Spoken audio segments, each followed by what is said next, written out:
Here everybody comes. Look at this. Good evening, everybody. Well, I know the room is just filling in because you guys are all excited to hear from the incredible Rachael Richards tonight. You guys, so honored to have this woman on and have you guys come in. So you guys, as we're waiting for some people to come in, I want to hear from you. What has been absolutely astounding about this week for you? You guys have been tuning in to the 8 Days of Hope every single morning. I've been watching you guys tune in, and I want to hear what's been amazing for you in creating breakthroughs for you this week. And actually, you know, that was really my anticipation about having Rachael come on, because I knew that she was going to be sharing a lot of amazing things with you guys this week, and that you guys were probably going to want to hear from her a little bit more. And I thought, you know what? I'm going to reach out to Rachael and see if she just wouldn't hop on with us and just sit by the fire, have a little chat, and really give some value to you guys. You know, she really gave some value to me a few years ago when we first met. I remember Jamil, kind of connecting us. I had said, hey, I need somebody who had really been through some of the things that I've been through. And he goes, you know what, you're going to want to connect with Rachael. And it was in that moment that I knew she was going to go places. She had this passion and this purpose in her heart. And it was just incredible to watch her move and just inspire so many people. So tonight, you guys, I'm hoping that Rachael inspires you, and I'm not hoping because I know it's going to happen. And so I asked you guys earlier today, I said, what do you guys want to hear from Rachael? Like, what are your most pressing and prying questions that you really want to hear from her? And you guys did not fail. You guys came into the chat and you lit it up and wanting to know all of these things. And so, Rachael, I'm going to have you come on and share a little bit tonight. And so I'm so honored to have you on. Are you there, Sweet Pea? Yes, I'm here. Thank you so much. It's so nice to see all your faces tonight and spend a little bit of our Sunday together. So I'm honored to be with all of you, and some of your names I recognize, and I've also been able to hear some of your stories on the trainings and stories and shares, and it's just been amazing. So thanks for having me. Oh, well, thank you for coming on, sweetheart. I want to start off. We've got probably about 6 questions that our tribe, as we call it the Transformation Tribe, kind of wanted to hear from you. And so if you're open to being vulnerable, really transparent, I think they could really hear some words, really use some words of wisdom for you tonight. So, the first question kind of comes from Whitney Jacobson tonight. And she kind of said, I'd really love to hear more about how Rachael began to shift her beliefs around what she knew in her previous career to become more open in what we have to offer with Optavia. And she goes, I'm not sure if this makes sense, but how you kind of went from having your own practice and leaving those concepts behind and shifting to that. So can you speak to us about that a little bit? Yes, I can. I get asked that question a lot. It was a massive paradigm shift. It was a massive shift of identity. I've had a lot of shifts of identity, and I think that those can be very painful and they can be very beautiful because it's like a birth, right? So, like, when you're being born into something bigger, you can definitely expect that it's going to be painful, like any birth is to be. And it has been a lot of shifting out of what I thought my identity was, and we can hold fast to our identity. Like, no, I'm a real wellness coach. Like, I don't know what this is. I was actually egotistical, and you want to unplug? Let's do it. I was definitely closed, definitely fixed, definitely needed to be right when I came to Optavia, like when Optavia came to me.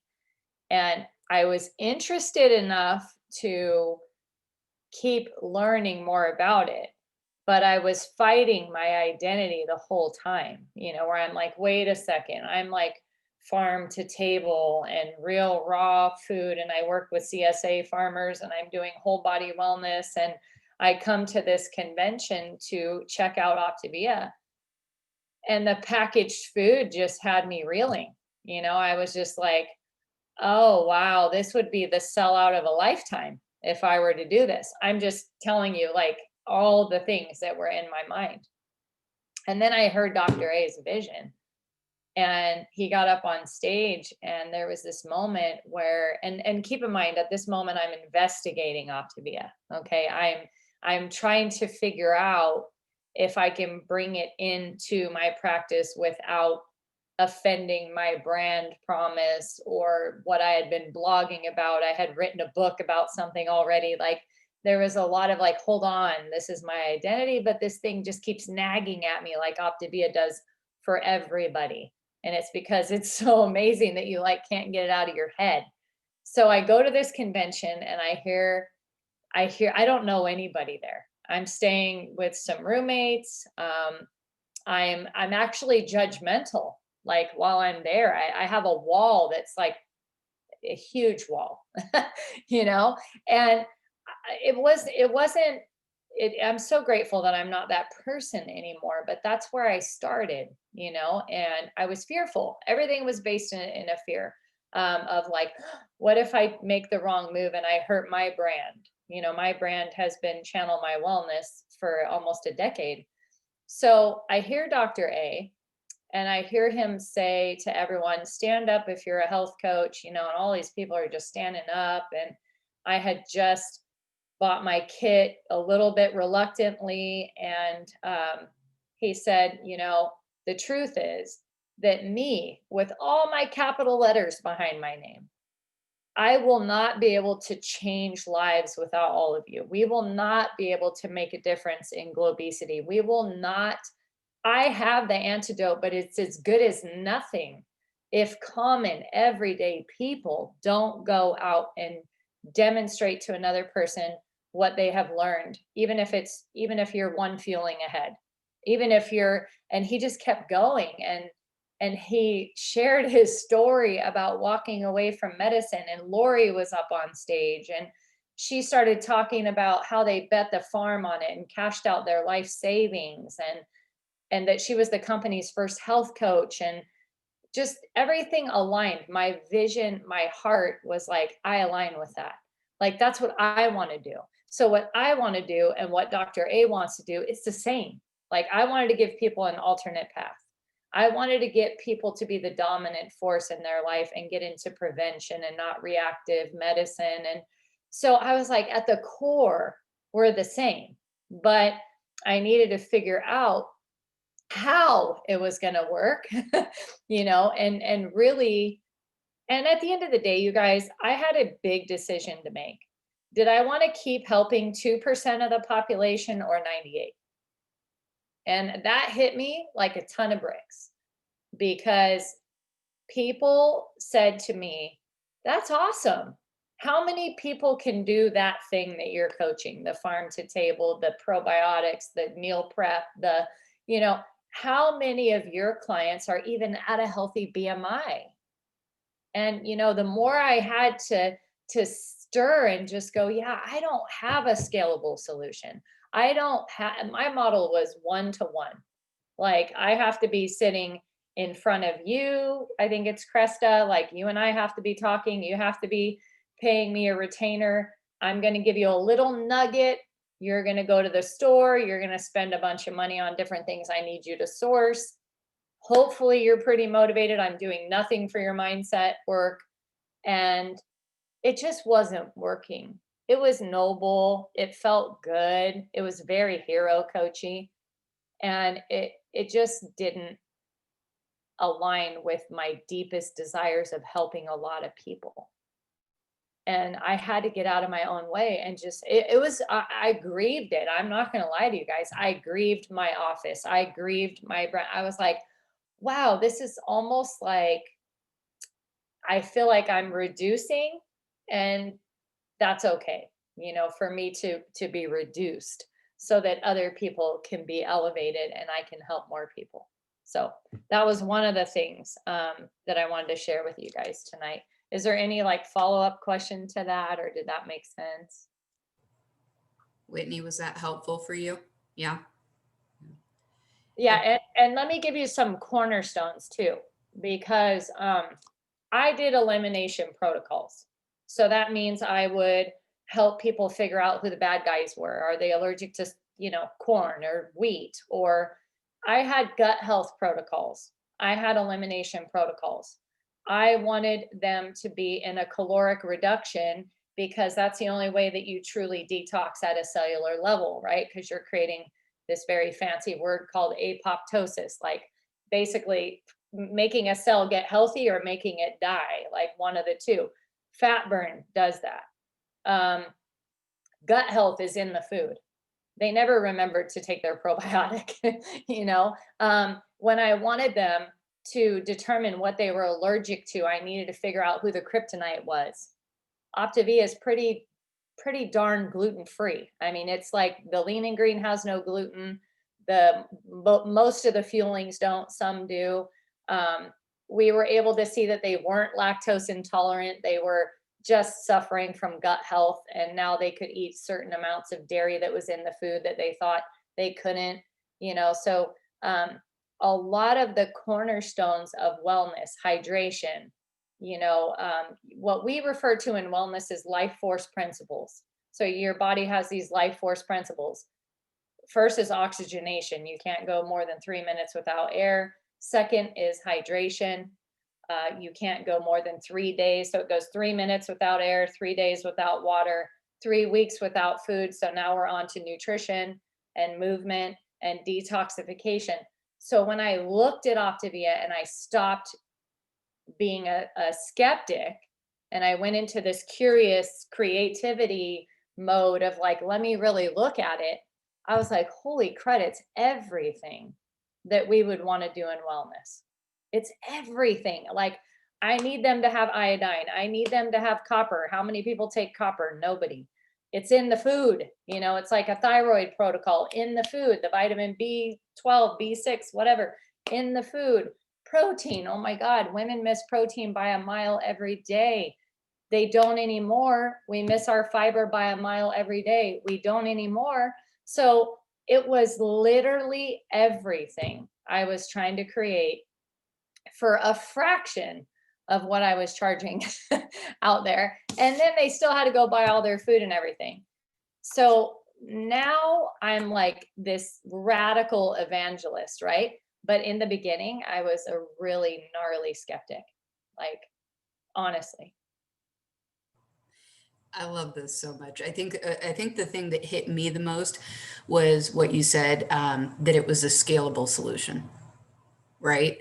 Yeah, We're constantly looking for scalable solutions in every aspect in our life. And when we start to see what this actually can do for people, not just on the nutrition end, not just on the healthy mind end, not just on the healthy finances end, but all encompassing, you look at that and you start to go, okay, how can I not be curious, right?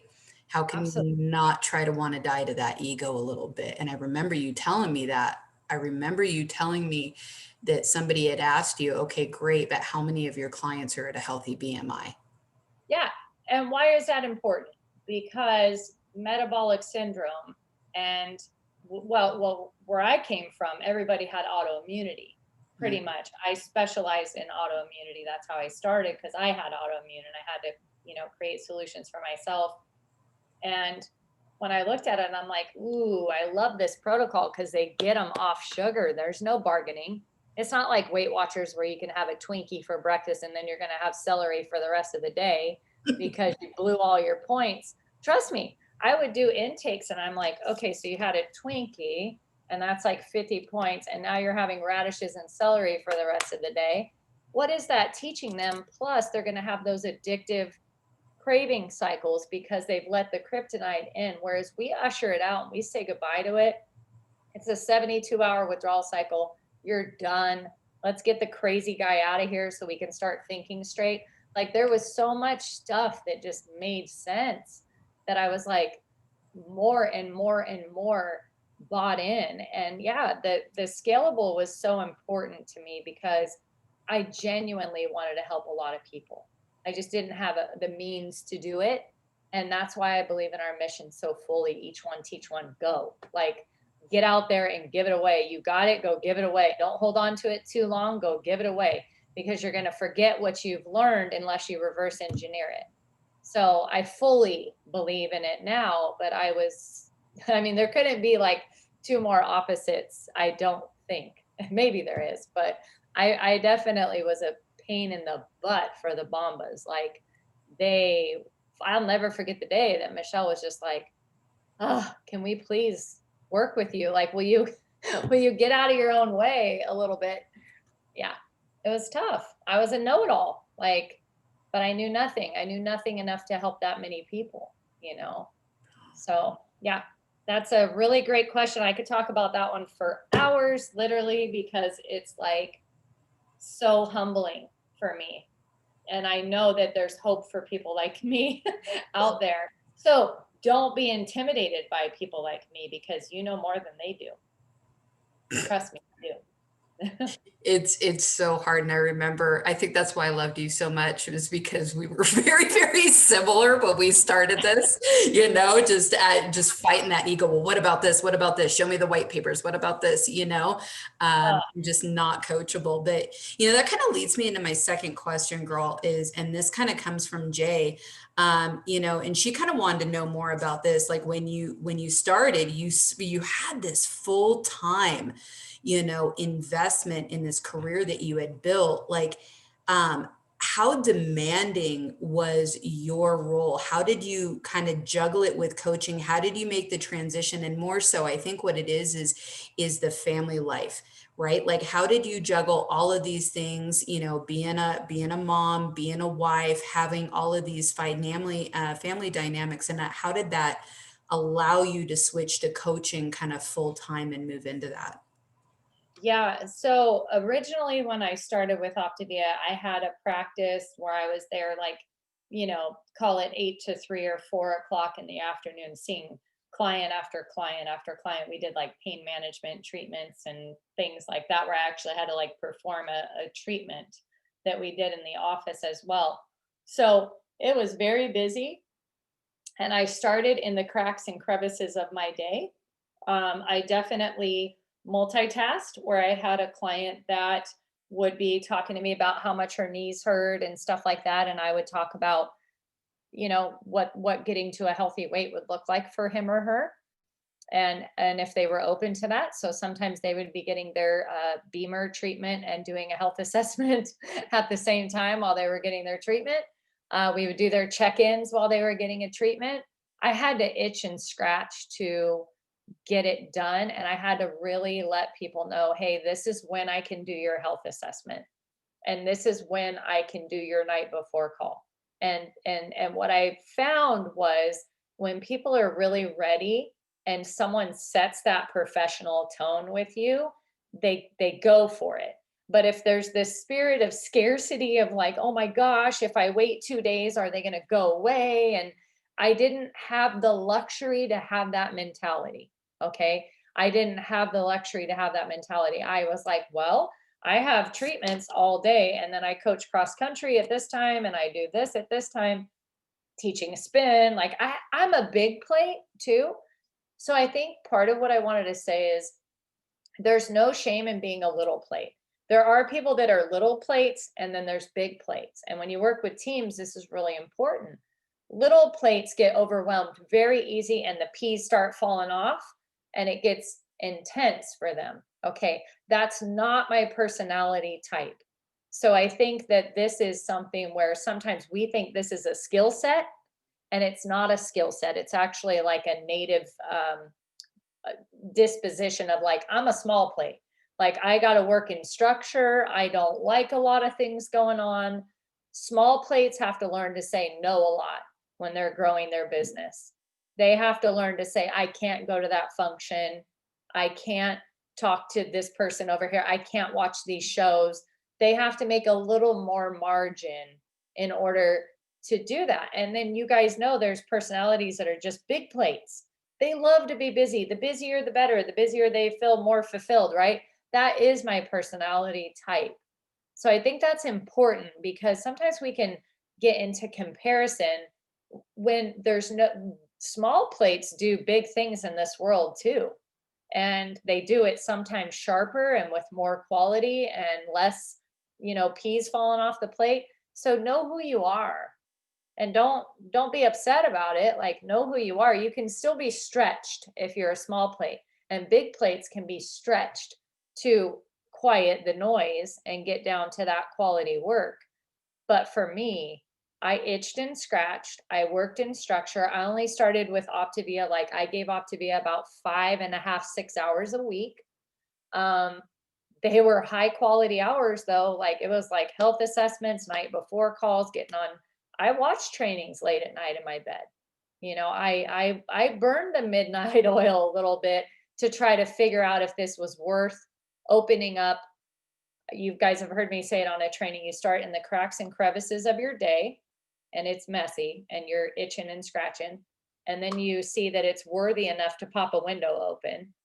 And then those windows become doors that you open and walk through. And those doors become long hallways.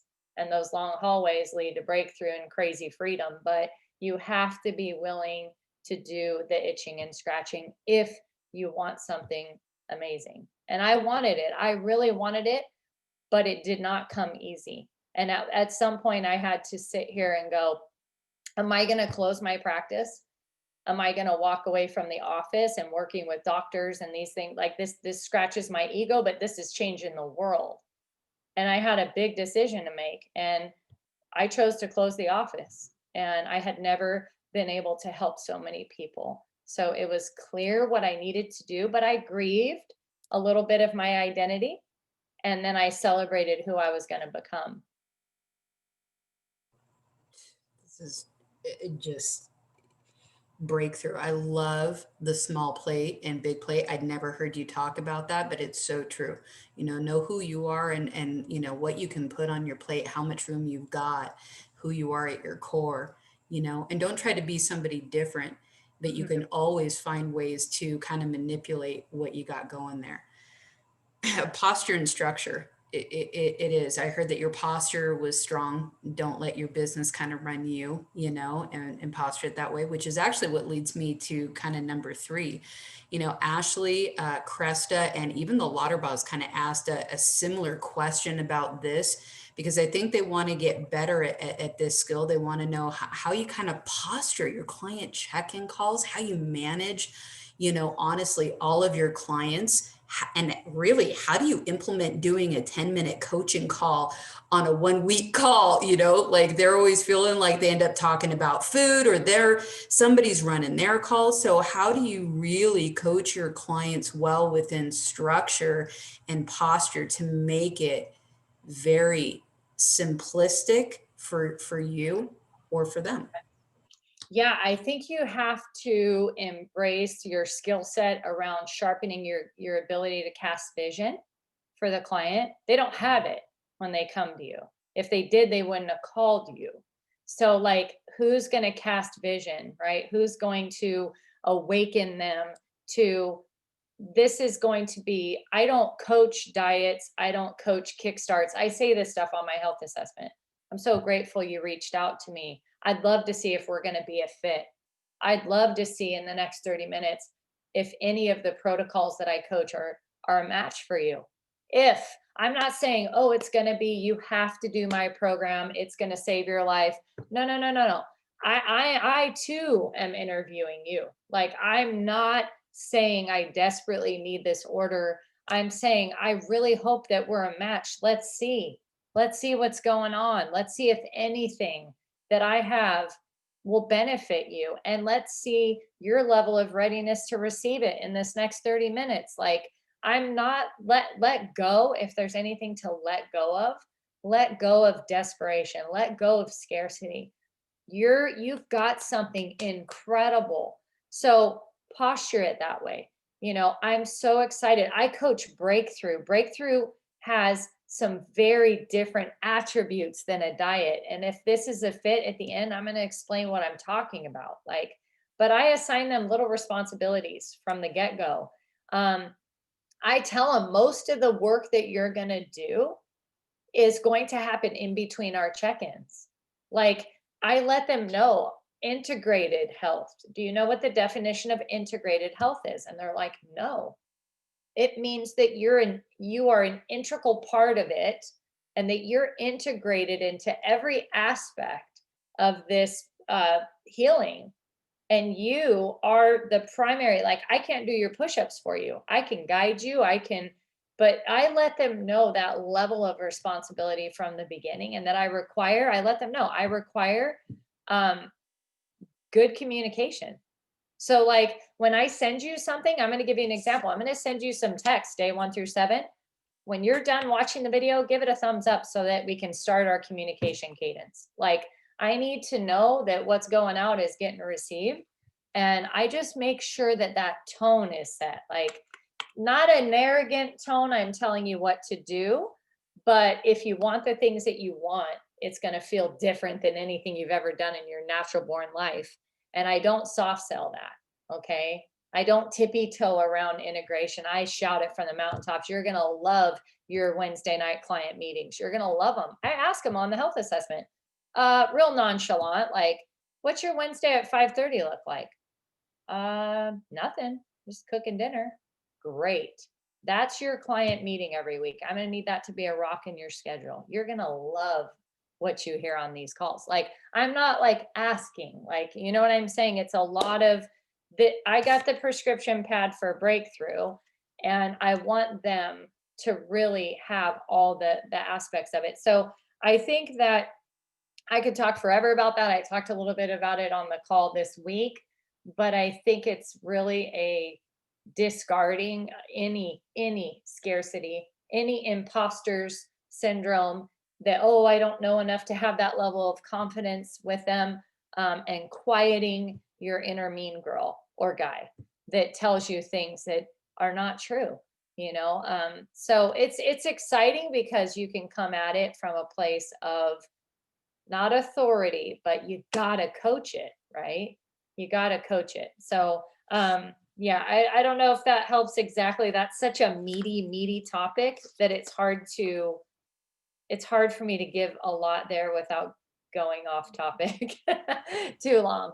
Yeah. It's okay. And I appreciate you, because it is all about that posture. If you set the tone and the expectations right from the get-go, they know what that they're expecting. And so really doing that, like on, the journey kickoff call, and telling them exactly what's going to happen, and leading that, setting the course is what I wrote down, and casting a vision for them.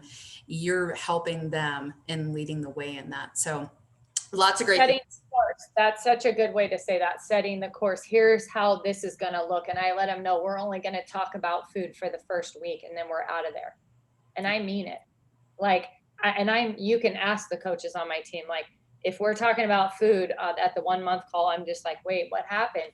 Because we said on the 1 week call, let's tidy up all my 1 week calls are kind of meaty. They're at least 15 to 20 minutes at least, because I'm trying to button up that nutrition footprint, because I don't want to talk about it again. It's very rinse, wash, repeat at that moment. And then I let them know, now, day 8 and beyond, I'm going to start coaching our truest program, which is 75%. Food is only 25%. Let me tell you where to go if you have questions. Guidebook, Pinterest, Nourished, and your HOH book. I'm not a food cop. Like, I'm going to coach you on the neck up side of this thing. And what I mean specifically is all that stuff you told me on the health assessment that you know to do, but you don't do. That's my job. Like, that's what I want to roll up my sleeves and get into, because that's breakthrough. And I don't want to talk about a lean and green when I call you. I want to talk about what you got out of the Wednesday night call, what you got out of your life book. And I'm going to share with you what I got out of mine, because you're my peer. I'm not authoritative over you. We're learning together. And I can't wait to share what I learned, because I still get on them every Wednesday, 3.5 years later, right? So this is the excitement that they need to hear, like, oh, wow, this gal still gets on her calls. And I'm like, yeah, or else there'd be no hope for me, So That's the kind of speech that I kind of use in terms of, we're not going to talk about food. I want to know your intention for the week and what kind of attention we're going to give it, a cue or something. And I'm not interested in talking about food because food got us in this mess. It ain't going to get us out. So yeah. Anybody else want Rachel to be her health coach? Because I do. I mean, I love Jamil, but I'm just like, dude, I need this right now because I'm craving ice cream. So, okay. I'm on day 12 of fat burn right now. So right. It's amazing when it happens too. I know I'm on day 10, thank God, after being out of surgery. I'm like, yes, let's go. Okay, girl. So we were planning for a half hour, but we've already hit that. Are you good to go a little bit more? Because I have like 3 more questions. Yeah, I am. For Okay. sure. If you guys are you guys feeling like this is valuable? You guys wanting to hang on and stay? I see some nods. Okay, everybody. Good. So let's talk about the real stuff too. And not that we haven't been talking the real stuff, but I think a lot of people have got this question. And I know Jennifer and Victoria have definitely got this question.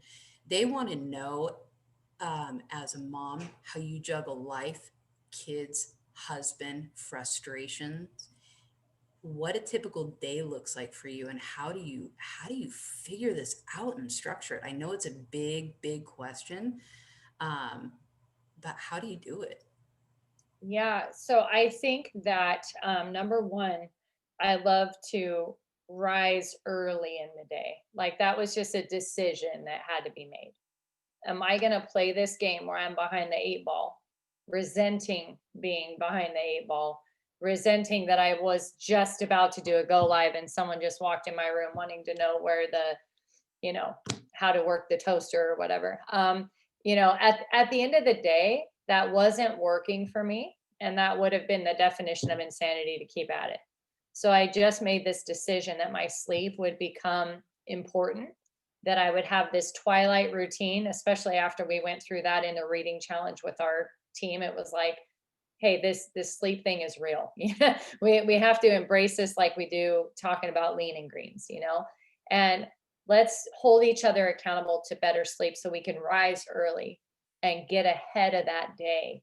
And that dark hour where it's just like you're turning on lights to be able to zoom, and it's beautiful and it's quiet and it's peaceful.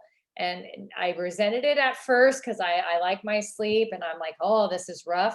But it's like anything else, you put it in play and it gets to be your new normal. So I think that for me, having 6 kids, 2 grandsons, my adult kids come over all the time. My house is like, I love that we're a close family, but it's noisy.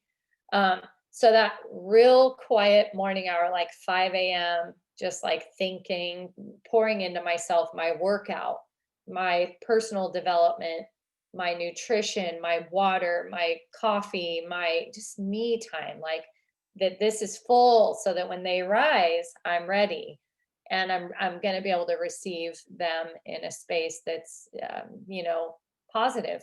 And so I think that's important. I think the other thing is communication with your team, and that's your family, and making sure that you have time to let them know what you're building, what you're creating, how that's going to show up in their life, how you need their support, and different roles that they can take on. Like with my adult daughter, I said, I really need you to cook, Monday nights. Like that's your night. Like Monday night's crazy for me. It's our team calls, Dr. A calls. So instead of being flustered about it, I was like, I have a 19-year-old in my house. She can cook, So it's really involving them and then asking them what dreams they have for this vehicle. My son has dreams for Optavia. My daughter has dreams for Optavia. Some of the things that we're working on are for them. They have buy-in, they have vision, and they resented it and made fun. And I have videos of my son in the other room imitating me on Zooms. Quite hilarious. They would be really good content one day, where he's, it's comical stuff where he's imitating me on my client calls, and he's quite the thespian.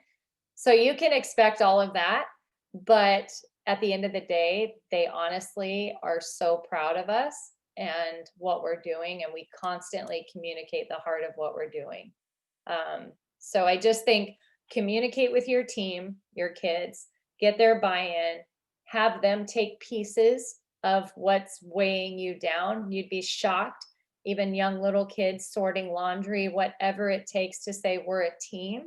And that's part of your leadership, is leading your family towards the vision and mission of Optavia as well. Otherwise, you're always going to have that resistance and that unnecessary mommy guilt. Um, the last thing I want to say about that I wrote that I think is powerful is balance is an illusion. Okay. So I had this mission for the first 40 years of my life. I need to be balanced. I just need to be balanced. And I had this super awesome mentor say, balance is an illusion, right?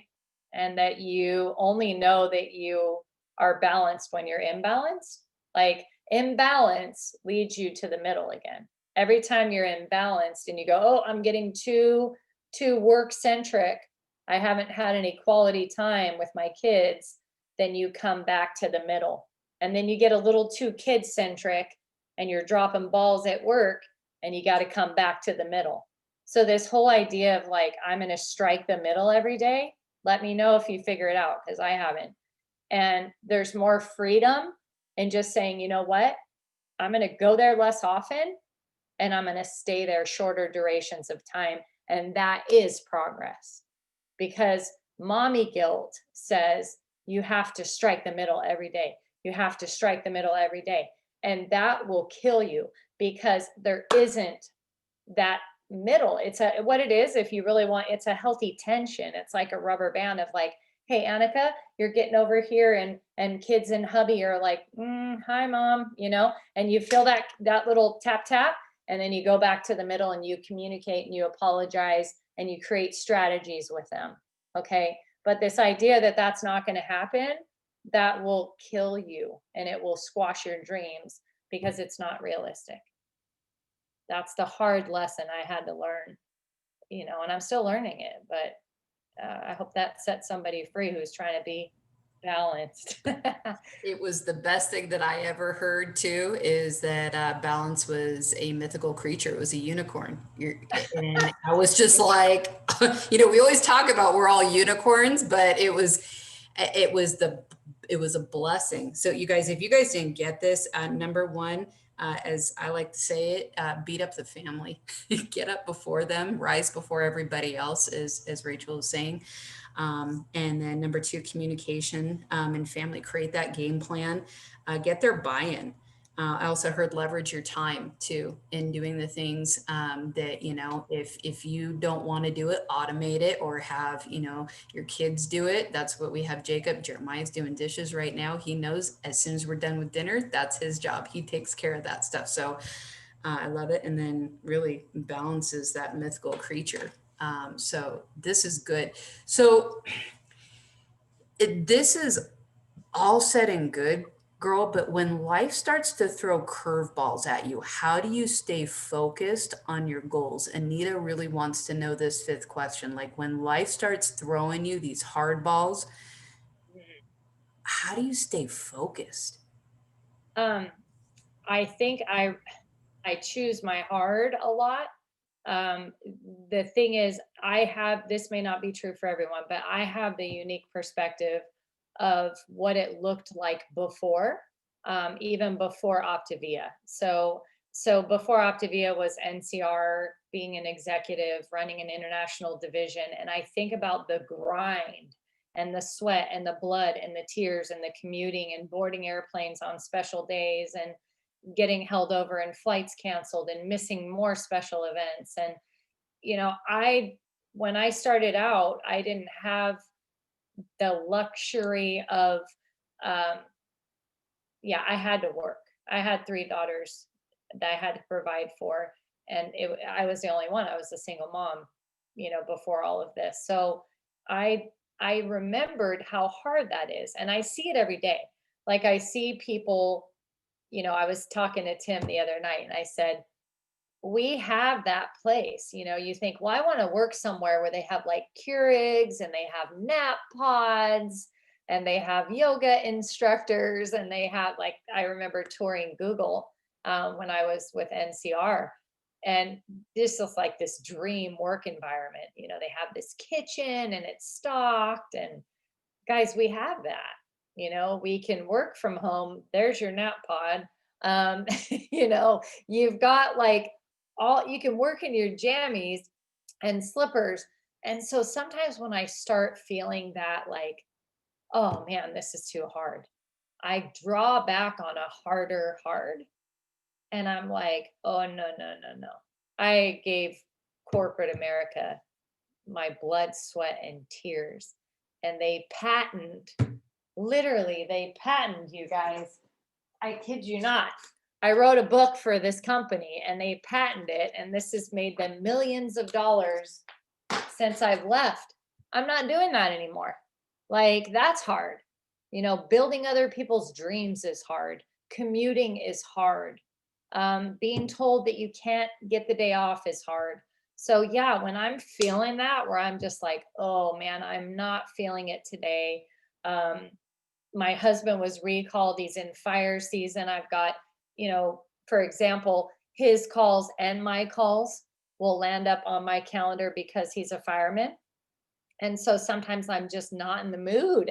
I'm not in the mood to do check-ins. I'm not in the mood to do a health assessment. I'm not in the mood to do a map call. And I'm like, I just look at my calendar and it's like boom, boom, boom, boom, boom, right? And he got recalled and he's out on a fire. And yeah, I get some massive dipping for a minute. But then I just draw back on, okay, what's the alternative? Building other people's dreams, commuting 900 miles a week, like getting on airplanes, having 21 hours a day. So I think we all have an alternate hard that we can contrast and go, yeah, today's going to be hard. I'm going to have to do it anyway, and I'm going to have to push through. And then I think it's one of these things where you just get that client on the phone and you hear just the need that they have and the affections towards you or the program, and you are resuscitated for that hour, you know? So I have days like that, guys, where I absolutely do not feel like doing the work. And sometimes it'll span, like when everything was going on with my daughter and all of that. And then I would hear someone crying about no more chocolate, hot chocolate. I was like, no more hot chocolate? That's like your crisis for today? Like, yeah, okay. You know, my daughter's in rehab for the 80th, like, no hot chocolate. So yeah, I have those punchy times too, where I'm just like, these are first world problems. Like, this is crazy. And I fall below the line. I think that the difference is that I just have too much damn evidence to quit. I can't. Like, it would be, there's zero chance that it can happen at this point because we just have too much evidence to quit. So, but I'm not going to lie, I get salty. I get tired. I've gone through burnout in being global. Like, there was times where the calendar was crazy. Most of that was because I was out of structure. Okay, remember, I came from hero coaching. So I hero coached my clients, okay?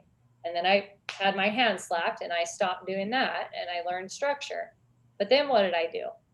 I hero coached my coaches. I knew it was coming. Right? And then I had my hand slapped. So like, if you think you're going to do this without failing your face off, you're wrong.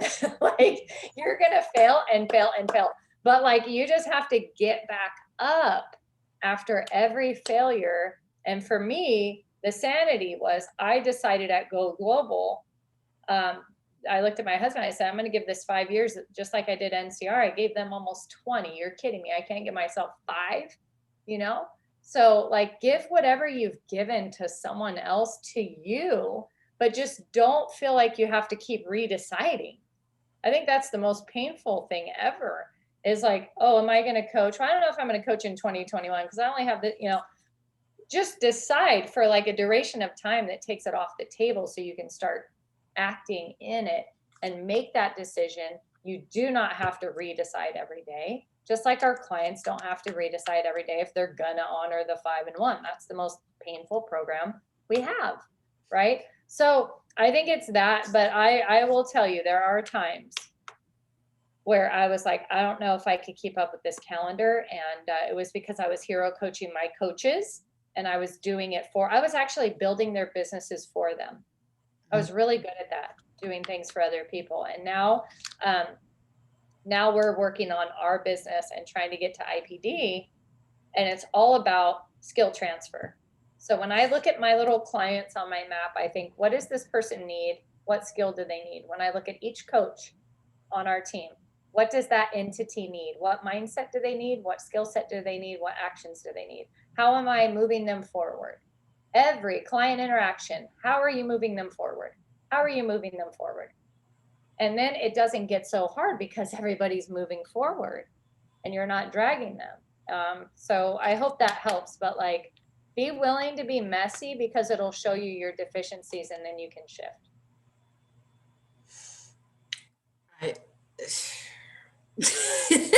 I'm just always blown away just by the value that you give. You spend how many years working for somebody else's dream? Can you just give a fraction of that to yourself and invest in yourself? Are you willing to make that type of commitment? That just spoke volumes to me. And I know that a lot of what you just said spoke volumes to Anita too, and lots of people on here. Okay. I got one last question for you, Mama. Okay. So we've got quite a few brand new coaches in here right now. And so this was something that I just kind of wanted to ask, as a brand new coach, kind of just sitting here on here tonight, what do you think the 3 things that you could tell me to do that would help me be successful in this? Okay. One would be maintain your health and all aspects. So the best coaches are the best clients. Okay. Your Wednesday night call, your 5 minutes a day in your life book, you texting your coach what you got from that Wednesday night call, you using some kind of food logging system to become mindful, whether it's your journal, the app, my plate, just being a conscious, mindful, honest, just being honest with thyself, right? Thy shall not fool thyself, Dan Bell's 11th rule. I love it. And I think that when you are the best client, you are going to be one heck of a coach. Being active in the communities like Journey to Health or whichever one you guys have. Ours is called Nourished. I always, when a coach is sliding back, they're usually lacking integration, and they'll ask me, how did you know to say that? How did you know to say that? And I'm like, guys, everything I say now is coming out of these 2 books right here, the Habits of Health book and the Life book. So I do think that sometimes we have everything we need, we're just not using it. And it doesn't take any talent to become learned, right? Like, there is no talent in learning. Learning is a discipline. So you don't have to have any talent. You do not have to compare yourself to anybody to get on a Wednesday night call or to read 5 minutes in your life book. It levels the playing field. So if those things are not there now, that would literally be my 911. Like, fix all that for you, because you're not going to talk about what you don't know about, and you can't give away what you don't have. So step 1. Step 2, what are your business hours? And be honest and be true to them, right? What are your business hours? Whether it's 2.5 hours a week, 5, 10, 8, what are they? And what happens in those hours? And does your mentor know about it? And can they go, oh, that's right, she doesn't work Sundays at all, or she doesn't work Wednesdays. That's her self-care, family day, whatever. This is her structure. But on these days, they know that they can work with you and expect that those things are happening, playback, stuff like that, because they know that it should fit into those hours. So what are your business hours? Are they realistic? And do you build in self-care there too, like that downtime? One thing that I do bring is a unique perspective of, we had a son pass away who would be 30 now, but when he was 11, he passed away. And so I believe in giving up the good for the great, but not sacrificing the things that matter the most. And I'm never going to do that. Like, I'm never going to give away so much that I didn't prioritize the hugs and the downtime and the story reading to my grandson. Like, I literally have in my calendar Maddox Gray and Maze, and they're in my calendar. They have rocks in my calendar. I'm not moving them for anybody. That's my legacy. And I can't do this work if I don't have that in there. So your business hours also work around those legacy stones that are immovable, that you would never want to forsake for anything, right? So I do think there's that.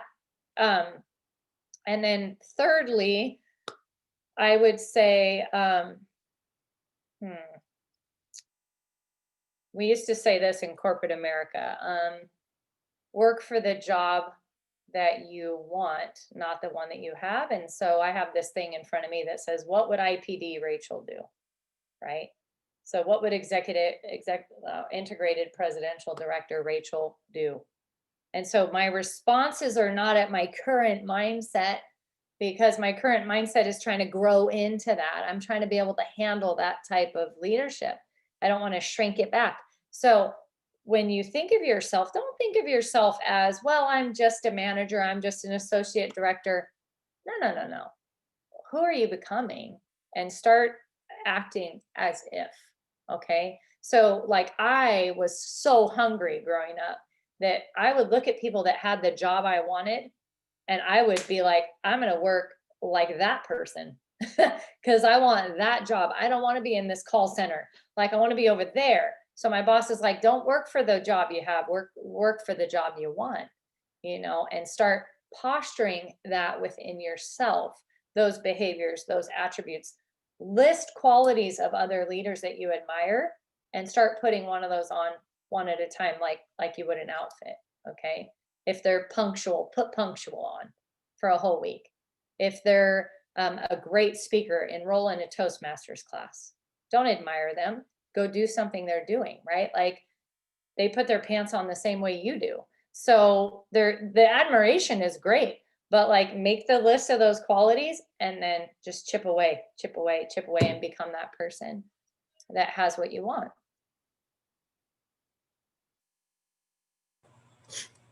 And don't quit. And don't quit. And don't quit. You're gonna fail. If you're not willing to fail, I mean, that's step one, I think, before all that.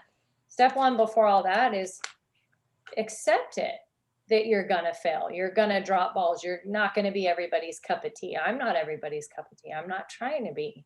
I'm me. And and I love people to work with other coaches and stuff that they jive with. It's like, hey, that's beautiful. But yeah, just be willing to fail and know that that is literally going to be your message someday, that someone's desperately going to need to hear to stick around. Yeah. Thank you guys so much. I know we went way over. You know what? It was so much value. It's not even funny, my friend. And I appreciate you. And these things, you can't put a timestamp on something like this. You just really can't. So I appreciate your time tonight. I know that the value that you gave was just insurmountable to, our family here. And we appreciate you so much. Thank you so much for everything that you're doing and pouring into us. And I know that you have got yet another busy morning as you come to us live tomorrow morning. So if you guys haven't gotten enough of Rachael already, which who could, you guys are going to hear her again tomorrow morning on 8 Days of Hope. Right. So you guys, thank you so much for tuning in, you guys. Rachael, thank you again, my friend. Let us know how we can help you. And you guys have a good night. We'll see you tomorrow on 8 Days of Health and Hope. And we'll see you also for Coach Monday nights. Thank you. Take care, guys. Have a great one.